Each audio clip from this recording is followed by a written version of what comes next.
আসসালামু আলাইকুম প্রিয় কলিজার বন্ধুরা।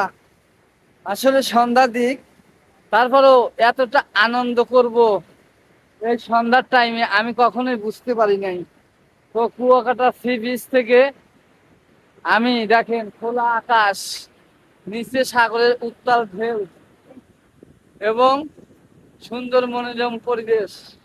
তো এখানে না আসলে আসলেই বুঝতাম না এতটা সুন্দর একটি জায়গা। তো একবার হলেও আসবেন কুয়াকাটা সমুদ্র সৈকতে। তো অবশ্যই এখানে আসলেই আপনার মন যদি খারাপ থাকে অবশ্যই এখানে আসলে আপনি এক সময় মানে খারাপ মন থাকলে ভালো হয়ে যাবে। এখানে না আসলে কখনোই বুঝতে পারবেন না। তো সবাই আসবেন, খুবই সুন্দর একটি জায়গা দেখুন।